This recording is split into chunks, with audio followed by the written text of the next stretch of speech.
কোনারক সূর্য মন্দিরের প্রবেশপথ, পার টিকিট 40 টাকা। প্রথম নরসিংহদেব নির্মাণ করেন এই সূর্য মন্দির, অর্থাৎ কোনারক। কোন ও অর্ক এই দুই শব্দের সংমিশ্রণেই নাম রেখেছিলেন কোনারক। অর্ক শব্দের অর্থ হল সূর্য, আর সূর্যদেবকে উৎসর্গ করেই নির্মিত এই মন্দির।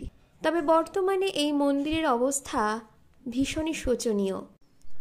মন্দিরটিকে রথের আদলে নির্মাণ করা হয়েছিল। মন্দিরটিতে আছে মোট 24টি চাকা। চাকায় আছে সূক্ষ্ম কারুকার্য। শোনা যায় প্রত্যেকটি চাকা সূর্যের সময়কে নির্দেশ করে। বর্তমানে চাকাগুলি স্পর্শ করা জনসাধারণের জন্য নিষিদ্ধ। ফেরার পথে দেখলাম একটা সাইডে কাজ চলছে। উড়িষ্যার একটা লোকাল ইংলিশ নিউজ পেপারে দেখলাম প্রত্নতত্ত্ব বিভাগ মন্দিরের ভিতর থেকে বালি বহিষ্কারের কাজ চালাচ্ছে।